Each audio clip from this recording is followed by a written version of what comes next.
name to my pain.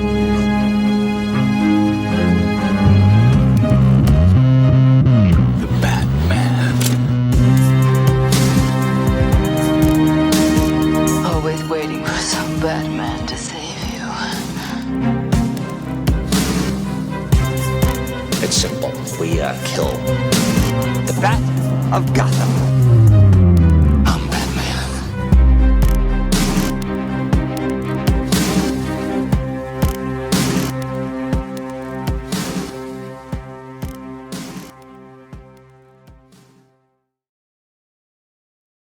Hey now, welcome to episode number 36. I had to think on this one. This is the Vince Albritton version of the Batman on Film Social Hour. Vince Albritton wore number 36 the Cowboys in the late 80s, and he was a safety. So that's David Cohn for me. If you're asking me, okay, David Cohn, pitcher, right? Yes, sir. Okay, for the Yankees, yes. Yeah, Yankees, Mets, Blue Jays, Royals. He made the rounds. Yeah. Red Sox. Okay. So as you can see, I'm still in a good mood. I'm on a 5-week run so now. There you go. Yes. And Pete Verra, everybody. Pete Verra is here, senior BOF contributor. How you doing today? I've been good. I got nothing to complain about. I'm just rewatching trailers. Yeah. Well, speaking of a trailer, we're going to focus on one specific trailer that dropped at DC FanDome this past Saturday, and that would be trailer number 2 for The Batman. But before we get into it, the build-up, well, of course, the build-up for this has been going on for a long time because, even before it was announced officially, I had heard, and I had been saying, and I'm sure others have as well, that, and everybody expected that they would drop a trailer for the Batman at FanDome, and it would essentially kick off the marketing for the film, which it did, because it actually, like, on when was it? Thursday and Friday or was it just Friday? Matt Reeves and the Batman started Thursday, right? Yeah, they threw out little teases. Okay, the first one was, I believe, it was really cool. It was, it's not just a signal; it's a warning. And, yeah, that was great. Yeah, and a little GIF and advertising that the new trailer was going to drop on during FanDome. And then Friday, we got posters, and we got a poster of the Riddler. We got a poster of Batman. And we got a shot of Zoe Kravitz as Selena Kyle, and we also got, I think it was on Thursday, was it Wednesday or Thursday? Anyway, it was one of the days leading up. Was that kind of panoramic scene from shot of Batman overlooking Gotham, which was really cool, and we saw in the trailer. So that came through Matt Reeves' Twitter and so forth, and social media, and also all the Batman social media. The Riddler quickly became my phone background. Yeah. Okay. Very fast. And so, all this comes on the heels on the last show, Pete. We talked about, the Lego sets have been released, and you can pre-order. The McFarlane stuff is up for pre-order right now. We got 3 toys. You got Batman, Catwoman, and Riddler, and a Bat Cycle. So I did pre-order those. I did. I will say that. I got to get the car. I can't wait to get this car. And I got the 66 one right behind me.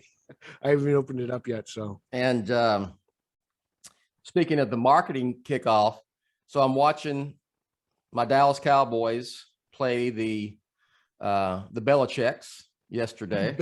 Belichick. And hey, nothing but mad respect for Coach Belichick. As a coach, I mean, I'm not even anywhere near his level.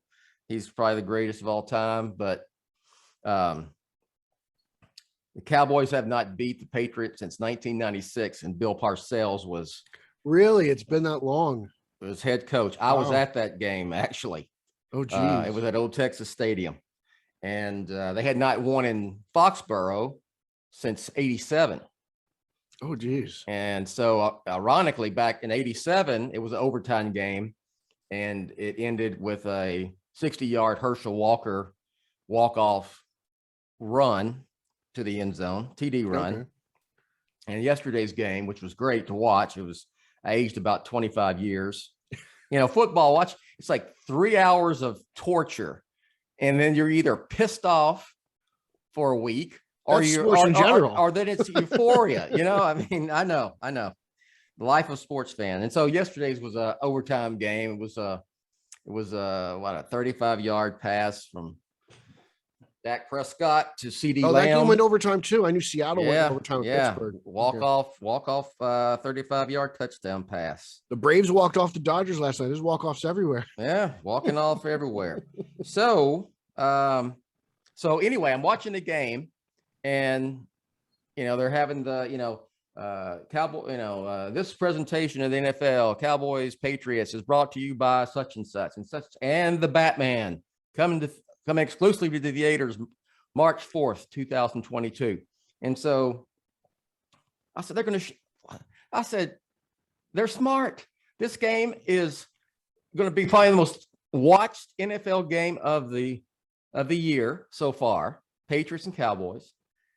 And they drop a Batman spot in it. And they did. And so during the game, there was a 30-second TV spot for the Batman. Mm-hmm. I just watched it myself. It's not bad. It's pretty good. The music's different. Yeah. I would say it takes the highlights out of everything, really. It's fun. I mean, don't get me wrong, I'm still watching the 2-minute 40-second main trailer. But for a commercial during a football game, I think it's a great way to get people's attention. Yeah, that tells me also, a Super Bowl spot's coming. I hope Super Bowl spot's coming. You think they'll buy? I know Super Bowl spots can be very expensive. So, is there any chance that would be a minute long, or do you think they'll stick with 30 seconds? I think that they either do like a minute or 30. Yeah, I don't know. Warner Brothers got a lot of money, so they're about to make a lot more. Do a minute. Do the minute one. I'm gonna be selfish. So, but yeah, I mean, 4.5 months out, we already got merchandise starting to roll in. And TV spots are showing up. So, and hey, it wouldn't doubt me. I wouldn't be surprised one bit if a spot shows up at one of these baseball championship series games, or even in the World Series for that matter. So I'm sure it's coming. I mean, they want all eyes on this. They know that, sports is a big draw for everybody. It's going to be publicized everywhere. It just reeks confidence in Warner Brothers. They've been confident in this project since day one. They've been announcing spin-off projects before trailers. So it's just going to be everywhere. You're going to see it on network TV. You're going to see it on cable. Yeah, I'm sure the trailer will be playing in movie theaters. It's just out there. It's happening, and it's interesting. It's very interesting because it doesn't seem like they're playing a whole lot of on the Riddler stuff. The Riddler seems to kind of be in the background a lot. He's not seen a whole lot. It's kind of the opposite of Batman Forever, where the question mark was just everywhere, right?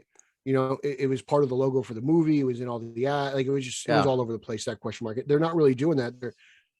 This Riddler is very different, and you could tell just from the marketing, it's all very secretive with him. Even in the trailers, you don't even see his face. Well, yes, so, and that's I think it's a good thing, because that's part the mystery, is part of this film. And I think, as much as much as we saw, as much as you can see the 2.5 minutes, but we don't know. I mean, I think there's tons of surprises coming in this movie, and it's going to be really, really, really fun. I mean, you just start thinking about what we haven't seen, what they showed us when they only filmed 25%. And now that the movie's in the can, it's just like, what else is there? Like, it's everything I've seen, I've enjoyed, I've liked. I can't wait. And, how many times have you watched the trailer so far since it dropped Saturday? Countless. Like at least like once every hour, at least, it's just like, oh, what am I gonna watch? I'll spend 2 minutes and watch this trailer. It's just on. It's always at the top of my browser history. Yeah. I don't even have to type it in anymore. I just got to go to the history. It's always within reach. So, all right. So what we're gonna do is we're gonna watch the trailer with you all. If you are watching, if you're listening, I guess you'll hear the dialogue, and then we'll discuss a little bit along the way. So the Batman on Film audio adventures. yes, let's bring her up here. All right, Pete, are you ready? Because when you're ready, I'll ready. count down and we'll hit play. Here we go. All right, here we go. 3, 2, 1.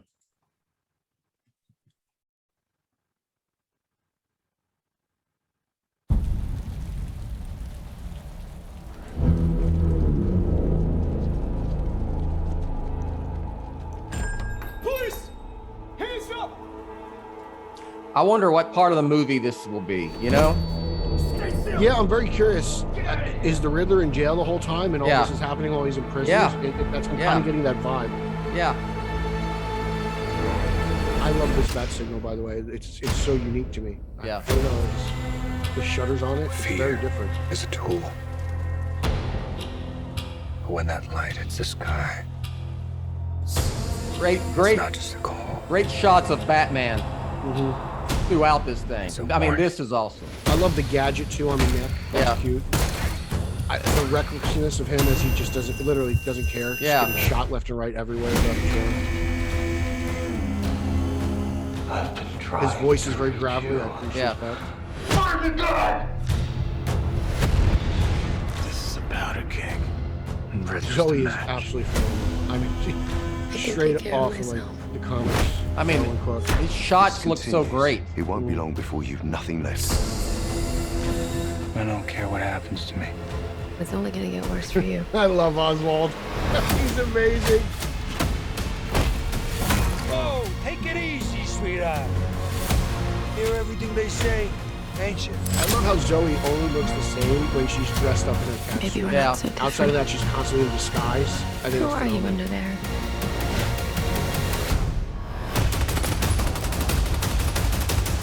This car, I'm the more I see it, the more thrilling. I don't know. I can't wait to watch him dive off that clock tower. What's black and blue and dead all over? I love the shock in everyone's face. Except for Ozzy. I got you! I got you!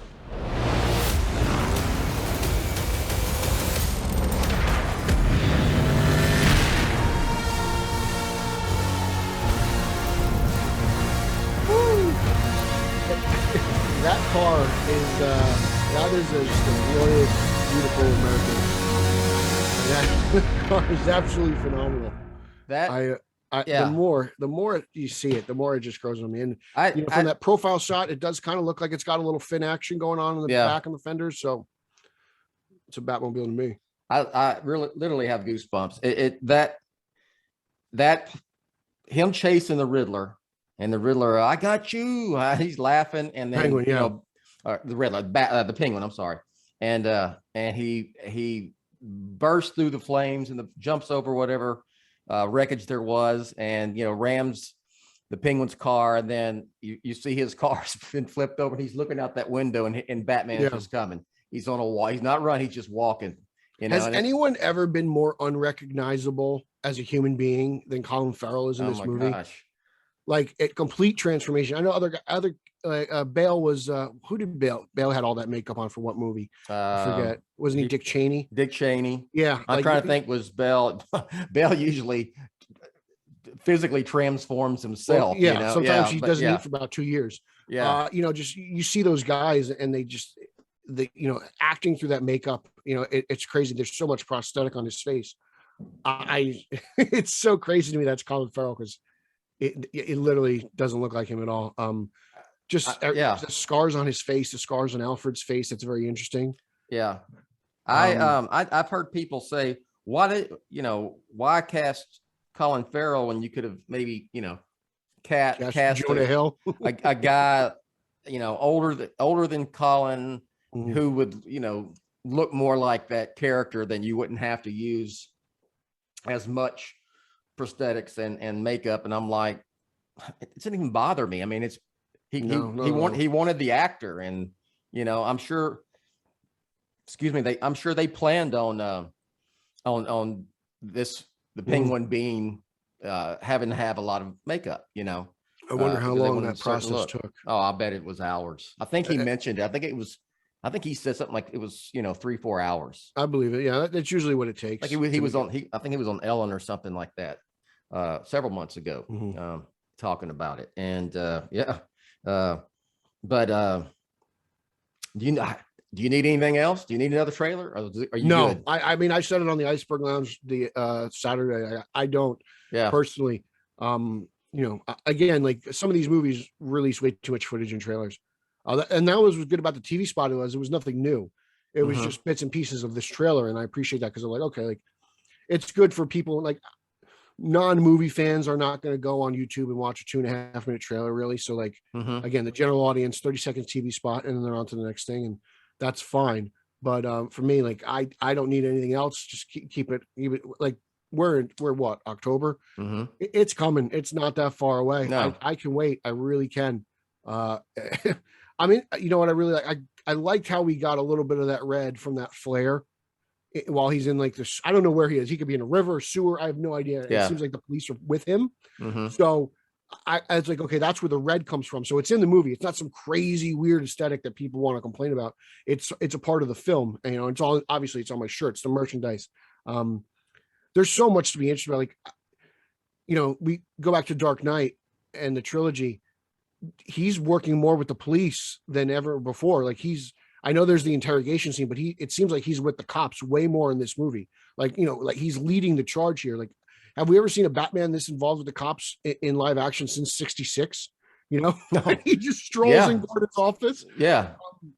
It's absent in '89 and returns and not really present in Batman Forever. And then you have the trilogy and Gordon doesn't pop up until Justice League. So, it's very interesting, and I'm just so excited, and I'm just pumped. Sometimes I can't even speak about it. That's how good it is. Well, it was the mic drop for FanDome, as we all 2 years in a row, suspected. Which I mean, I always say it was like back in the the mid '50s when Elvis was touring.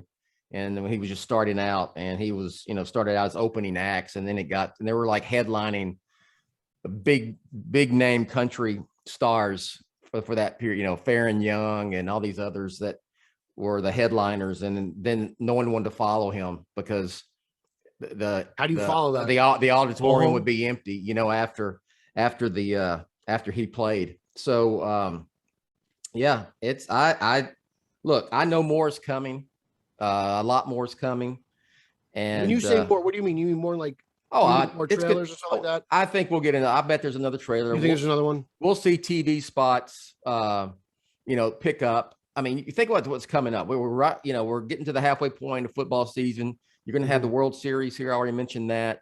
You're going to have college football, basketball and hockey playoffs. I mean, there's some sporting events that's going to have really big audiences. The BCS championship game in January, and then you got the Super Bowl, which is, like I've said many times here on the show, it's literally like 2 weeks from the movie.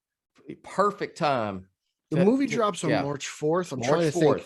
Is the NCAA tournament? It'll be after. It'll be after? Yes. Okay. I was wondering because that's a big one too. There's a lot of, especially these sporting events. I know we're concentrating a lot on sports, but sporting events where people bet, a lot of eyes are on. So I was wondering, people gamble on the NCAA. So it would be a good idea. You'll have a lot of the they'll have the conference tournaments probably. Yeah. The summer shows or the summer movies will drop. I'm sure they'll have advertisements for those during the NCAA tournament. But I mean, and I think, we're going to get more merchandise. We're going to get, we'll hear radio spots. I mean, it's going to pick up, and I don't know. And I'm just guessing, I'm just assuming, but I'm not even assuming. Maybe I'm hoping. I think it would be kind of cool if they did some kind of viral campaign with the Riddler, because it kind of works with, people you having to solve clues or whatever. I don't know if they're going to, We haven't even got that really since Dark Knight. Rises didn't do that. And I don't think anyone's really done anything There's that. been nothing even close to the scale of the Why So Serious campaign for Dark Knight. I remember it's funny because, we always go back to Dark Knight, and because just, when they released that first picture of the Joker, not picture. Yeah. Pitchers play baseball. The first picture of the Joker, piece by piece, pixel by pixel, and then you get the full image. People are like, what is this? He looks like a skull. Yeah. It kind of feels the same way about the Riddler. Some people aren't happy about how he looks, but to me, it's. Well, let me say this to these. Look, these are movies. They are adapting the source material. It's not a comic book. These films are made for a different audience. Okay. Everything's a take to me, though. Like, everyone wants to complain, like, I don't want this. I don't want another take on Batman. But if you ask me, like, every writer has a take, every artist has a take, every director has a take. That's their vision. How you've read how many comic books or how many years Batman looks different. Jim Lee's Batman's different than Greg Capullo's Batman. Yeah. That's just the way it is. He wears the suit. He's got the logo on his chest. He wears the cape. Who the guy is. So for me, it's not that much of a difference. It's. You had posted something on Twitter, and I quote tweeted you and said, aesthetics do not a Batman or Joker or Riddler make. I don't think the Riddler having a green leotard with question marks all over it and wearing a bolo hat or a bowler hat is not. It's not core to the character. We haven't seen the pink hair since forever. Yeah, and it would be that would frankly, could you see Paul Dano wearing even a green suit with question marks all over? Silly. I go back to something like the Arkham games where the Riddler drives a mech robot. We've never seen that ever before. That's again, the Riddler leaves clues. He's got a green poncho, green jacket. There's a question mark on the jacket. I'm fine with it. Sure, he's wearing a mask that's totally different. He looks more like Leatherface than the Riddler there, but it doesn't bother me. Again, every artist has a vision and an idea, and just because Matt Reeves is an artist with a camera and not a pen and pencil makes him no different than anybody else. Yeah, and I think that's my final thoughts. I love the shots, the way they've captured Batman. Whether he's standing or walking, walking when he's in wherever he is, and it looks like a sewer, and he's getting shot, and it's dark, and you can see the sparks fly from him hitting the whatever bulletproof. His suit's more bulletproof than anything we saw. Yeah, it's funny because it returns. Catwoman's able to penetrate that suit from the side with her finger or their fingernail. We've seen him get shot in Begins, in Dark Knight and Rises. The plates create places for bullets, straight shots. So again, complete disregard for his own safety. Just a complete force of nature, almost in the sense of Michael Myers. Just nothing can stop me. I'm going to progress forward, and hopefully he doesn't kill anybody. Yeah, he just doesn't. He doesn't care if anything happens to him because he's on a mission, And I found a link. I think it came to the Facebook fan group, and it's like for the China version of FanDome. I don't know if you saw this, and it's like a 30-minute interview with Zoe Kravitz and Matt Reeves and Robert Pattinson. It's really good. It's just hard to get through because all the questions are in Chinese, and then only the answers, of course, are in English, and then the subtitles are also in Chinese as well. So you don't know what's really being asked of them. But I know one question, and I watched specifically was Pattinson was obviously asked of how he prepared for the role. He talked about how many comics he read. Going back to the Golden Age, even Tom King's run. He mentioned specifically during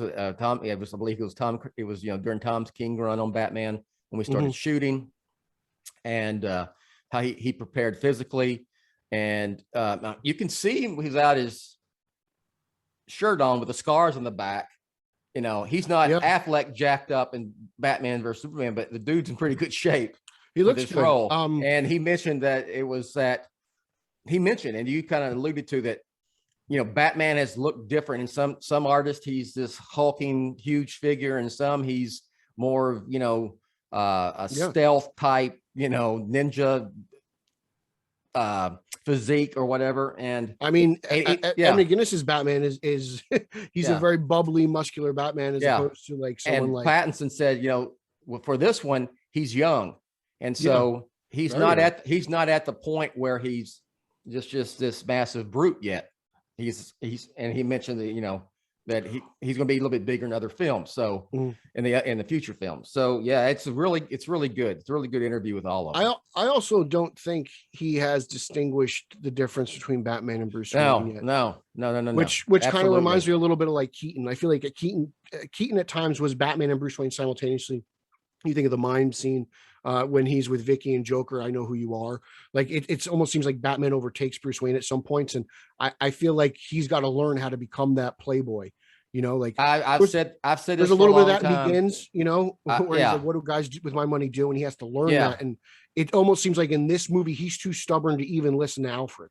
Yeah, I mean, I think in Begins, of course, there's Bruce Wayne, and then there's Batman. There's those two, and he has to, through Alfred, he has to figure out what public Bruce Wayne is supposed to be. Polo, for instance. Yes. And it looks like in this movie, in the Batman, it's just Batman, and Batman and Bruce Wayne are the same. We're going to really see him evolve. And this is a psyche Batman movie. Fully formed Batman does not exist yet. Fully formed Bruce Wayne doesn't exist yet. Maybe even the private Bruce Wayne that only Alfred sees is not there yet. Because he hasn't separated Batman from Bruce Wayne as well. And at some point we'll probably get to the public Bruce Wayne, because people are claiming, well, why did this doesn't look like he's got long hair, the emo Bruce. He's not putting on some act yet in public, There's no, so he doesn't care. He doesn't work. He doesn't care about what he looks like necessarily. And he's not putting on a show to throw people off. And then it will get there. You got to mention Zoe Kravitz, the stuff you saw of Catwoman, and really the dynamic between Pattinson and her. Pattinson's Batman and her is Selena is great. That's something I really want to touch on, because there's a lot of Selena in this trailer. And I kind of get in the vibe that she's almost, their relationship is the backbone of the movie. And he specifically mentions Tom King's run in the comic books. Yeah. And that is the backbone of that story, is Bat-Cat. So it looks like, and they're going to be partnering up. It seems like they're going to be partnering up, right? It might be the best Batman Catwoman stuff we've got since Returns. Like in my mind, like I know the Rises has their moments and eventually they end up together, but I feel like Keaton and Pfeiffer were really a force to be reckoned with in Returns from the get-go there. And it'll be interesting to see, it seems like she's able to kind of reach the humanity of this Batman, when she asks him who he is and he has to think about it for a second. Yeah. So it's, they are kind of like almost one side of the same coin, because they're very similar. It's just everything about this is just great. I can't gush enough about it. Two things I'll bring up before, because I want to ask you one other thing that was from FanDome, but before moving to the next topic, and then we'll get out of here. Two things that my son Micah mentioned. I'll throw it to you because it kind of stumped me as well. One was, he said, "What do you think the red represents?" Why because you talked about the red, look at your shirt. They use red. Look back over here, the Batman, it's interesting they used red instead of green. Yeah. And it's like, he said, rage, anger, am I reading too much into it? He said, or, I said, I don't know, but Matt Reeves is he's pretty deliberate, there's a reason why there's gotta be a reason for the red. I'm not sure. I'm not sure myself. Well, like I mentioned it earlier, like we saw a little bit of the red in the footage while he's leading the charge there in that wherever that water is from the flare. So, I don't know if it's just a cool thing. It's interesting. Again, they use the red instead of the green. Maybe because it's an interesting sell. A red Riddler, right? Like I know he's not red in the movie, but in the promos he is. So, and then Haas did an interesting thing on Twitter where he put a green filter over the Riddler. And, Yeah. While again, I'll say it looked great, but that's not what Mr. Reeves wanted to use. So No, I'm sure there's a reason. I like the red. I think it means something. Maybe it'll take watching the movie to understand that. And then also, Micah mentioned, he said, it's like he's on a suicide mission. Yeah. In terms of maybe he's not out to actually die, but he doesn't care if he does. I think that's evident throughout the trailer. Yeah. I mean, he says it obviously, but yeah, I mean, the guy's eating bullets left and right. Yeah. No. Yeah. The only question from fandom I had was who ate more bullets, Batman or Black Adam? Yeah. Between the two of them, they must have took like 250 rounds. And Batman is just a man, so that's true. What's even There's more no magic awesome there. about it. Quick thoughts on the Flash teaser. I loved it. I mean, I can't lie. Hearing those Elfman notes, hearing that voiceover brought a tear to my eye. I never thought Keaton would return. I thought, it's just magical. I don't know what this movie has in store, and that's the best thing about it. It's all pure speculation. I had no idea there'd be two Flashes. I've been trying to keep, spoiler free on this thing. I know they're everywhere. I've been muting accounts left and right, trying to avoid that stuff. And that was great. And then, I mean, let's be honest. We all felt like the Flash when he ripped off the tarp of the car. I mean, it's just, that's it. That's how we all feel. It was cool to get a look at Sasha's Supergirl. I'm just so pumped for this. I can't wait to get a shot at Keaton at whatever suit he wears. I hope to God at some point he says I'm Batman.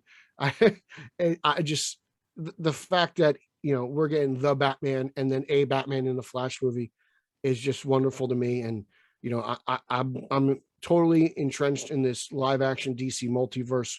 Bring it on. It's a comic book fans dream come true. Let's be honest. Like, people have been complaining about the plan and what are they doing, and this is it. And I just bring it on. Let's go. Like, I'm so pumped. I can't remember how pumped I was for like BVS. I was really pumped for getting Batman and Superman on the screen for the first time, but this whole like lineup of stuff has got me so hyped for this stuff. Between everything, Black Adam, Shazam 2, Aquaman 2, for crying out loud. I mean, you saw what Black Manta looked like in the little bit that we saw him with the silver, for the silver dome, just harking back to his roots. It's just, it's hard to complain about anything right now. It really is. I would say that the teaser was, I mean, I think Batman Keaton is the star of the teaser. Clearly it's going to, Keaton's return is going to be a big selling point for the film. I've heard whispers from people in the know that this thing is going to be sold as a Batman movie for the most part, even though it's called The Flash and it is the Flash's film. But that's going to be Keaton's like the co-lead, so, and plays a huge role in the film. He is the big gun. I mean, let's be honest, there's a reason why he was brought in BVS, and it's probably the same reason why he's brought into the Flash. He's the moneymaker. Let's be honest. That's it. My level of excitement for the Flash is because of the fact that Keaton is in it. I'll be honest. If it was just a Flash movie, yes, I would go see it. Yes, I would be wanting to see it, but I wouldn't be on the hype level. My hype level for it. It totally takes it up a notch. But it's because I'm a Batman. I'm a Batman guy first and foremost. Well, especially for people like us. I mean, you lived through '89. You were there. Yeah. I grew up with it. Keaton is my Batman. It makes sense to me. It just does. It's just it's like Micah brought up a good point on your Iceberg Lounge show, is that the hype level for him, he's 24. It's not huge because of Keaton. He knows Keaton. He's seen Batman. He's seen Batman Returns, but he goes, it would be more like when I'm older, it would be like for Bale coming back, because Bale's his Batman, he was a kid through the Dark Knight trilogy, and all these kids are about to learn who Batman really is. Yeah. But my level of excitement for the Batman is really off the chains. It's Batman Begins level, because I was hugely excited for that one. And I love the Dark Knight trilogy, and I always will love the Dark Knight trilogy. And it's like it's the it's the pinnacle to me of superhero cinema and the genre. I agree. But this the Batman is more, it looks to be more, even more up my alley than the Dark Knight trilogy was, because this thing is I am a solo Batman. I'm not a fan of huge fan of Batman with sidekicks and all this stuff, but this solo Batman, gritty, grounded, noir, realistic, street level. This is more than that, than even the trilogy was, and I'm excited beyond belief. Yeah, it feels very year one. It just does. Yeah, even though he's in year two. He just figuring everything out. You see him make some mistakes in year one. You see even Earth One, Jeff Johns' Earth One. Like I get vibes of that as well. So, again, Mr. Reeves does not need to make a movie better than the Dark Knight or any part of that trilogy. But if he does, that's something special. If he absolutely does, the only no one loses, we just win.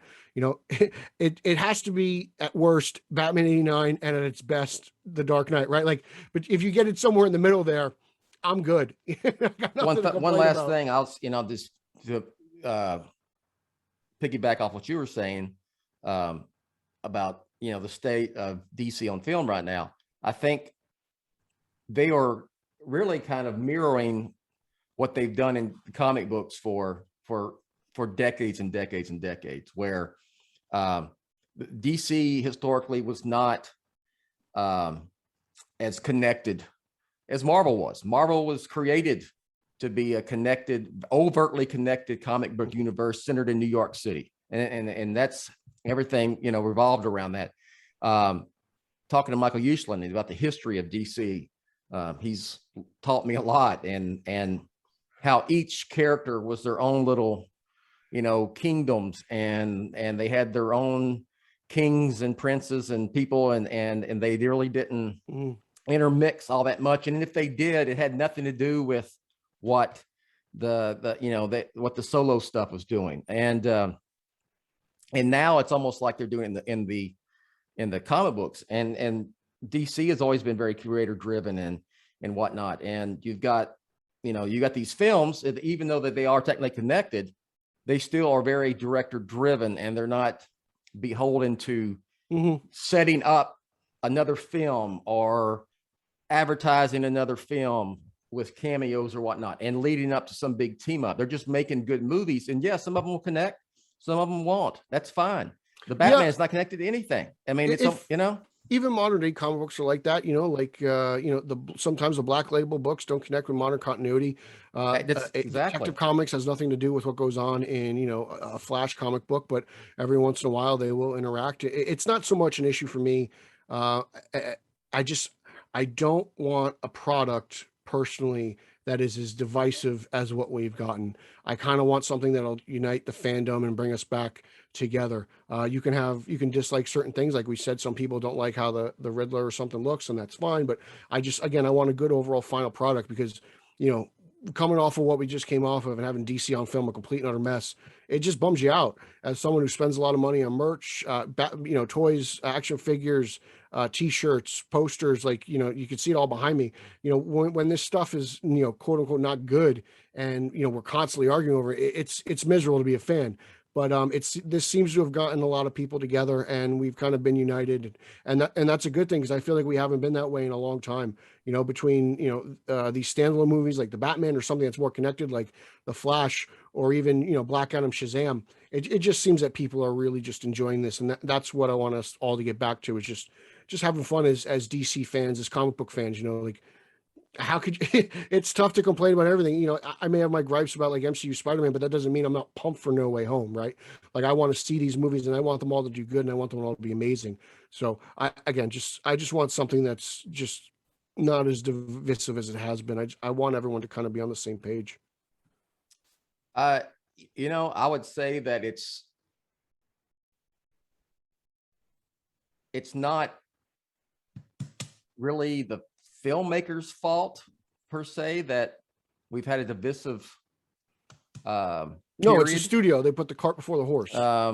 They rushed it. And it's just there was something weird going on with the last very almost on a almost political level type of Like too many cooks in the kitchen. Just the tribalism and that leading to you can't like this if you like that, and vice versa. I feel like we're stepping away from that, honestly. Well, like, I would hope so, because I just think the more stuff we get now, we're putting the past behind us. I'm still seeing a lot of that bullshit, because not as much as we have in the past. So like again, like it's starting to fade out. I hope. Well, you had to get something new in order to move past the old stuff, right? Like you kind of have to progress. You have to progress forward, and that's what I think we're doing.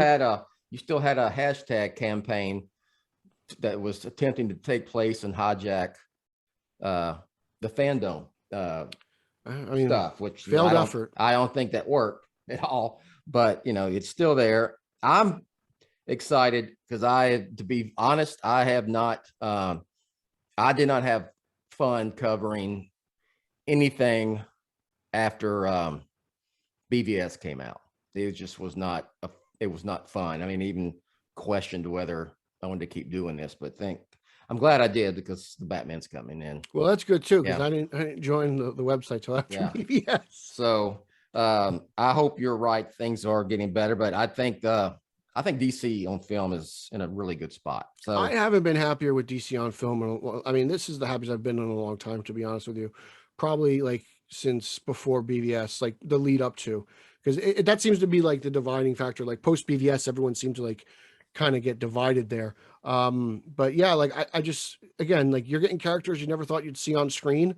And we've got characters on even television that we never thought whoever thought we'd get a Doom Patrol TV show. So yeah, I just think creatively they're doing a lot of things. I think they're very ambitious. I know some people are upset we got nothing about a Green Lantern show, but it's hard to be upset on Christmas when you have so many toys to play with. Like, like you may not have gotten everything you wanted, but you got so much here that it's tough to honestly be upset. Like, would I have liked to heard something about this Green Lantern stuff?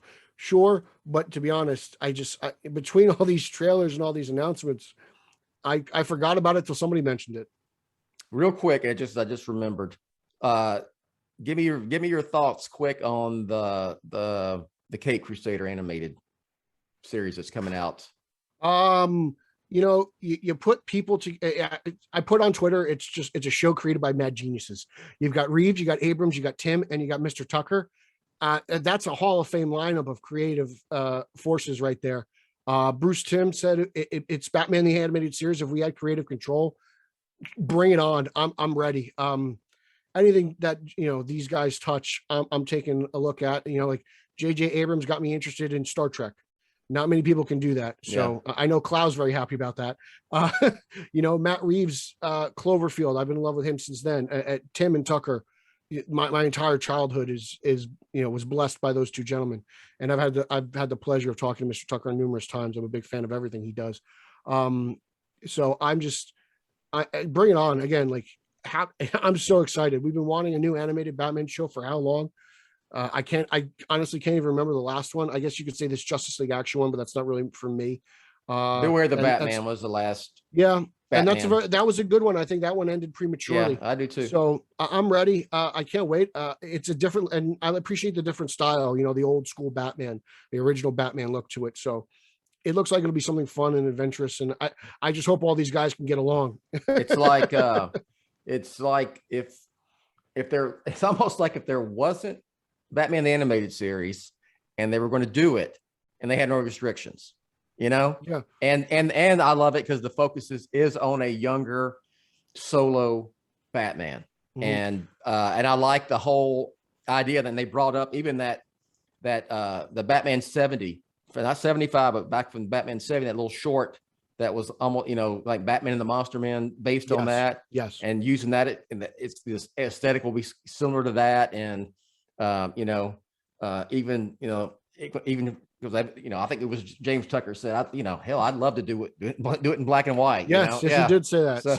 So yeah, it's hard to argue with that, man. I am fired up for that as well. So, all right. So I think that's going to cover it all from FanDome with the focus on the Batman. And go ahead and you can plug whatever you would like, Pete. You can follow me on social media. It's Twitter, Instagram is @favorite Verra, @Pete Illustrated. Follow podcast number 1 that I co-host with the champion of Long Island, Eric Holzman, @straight_O_G. That's straight out of Gotham. We have a Facebook page and a Facebook group. Please check us out. We're all over podcast world, Google, iTunes, all that stuff. So just search for us. We're there. Follow my other podcast, the Italian Spider-Man Coalition, that I co-host with Nick and Nico Caruso. That is a wonderful program where we just delve into our favorite webhead. Check out @Team Yellow Oval. We're pumped for Keaton. We're pumped for the return of the Oval since 1995. It's been a long time. It's well deserved. And we're even getting a Flash wearing an Oval now, so that's interesting.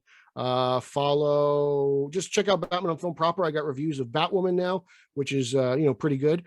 Detective Comics, I got some good stuff over there. Check that out. Batman on Film YouTube, I got interviews with Mr. Uslan, Mr. Tucker, who we mentioned earlier, Tara Strong, all that stuff. I got toy reviews, action figures, a bunch of good stuff. So I'm all over the place. Hit me up on Twitter. Let's talk, let's chat, and let's have a good time. This is a great time to be a DC fan. James Tucker is a friend of Batman on Films. He's I've got the chance to visit with him. He's a friend of fanboys everywhere. a few times, and I always, for years, I would hit him up like, do Gotham by Gaslight as the animated film. And he was like, dude, that's like on my wish list. And they finally did it. So that was cool. For me, I guess, just go to Batman on Film. Do want to mention the Batman Podcast Network. You can find all the shows. Just go to batmanpodcastnetwork.com. You'll be directed to all of those shows at Batman on Film proper. And follow me on Twitter at Batman on Film. Batman on Film news feeds on Twitter is at the Batman on Film, Instagram at Batman on Film, patreon.com/Batman on Film. Got some Batman on Film gear, help support the site. And hell, I think that's all I got. So for Pete, I'm Bill.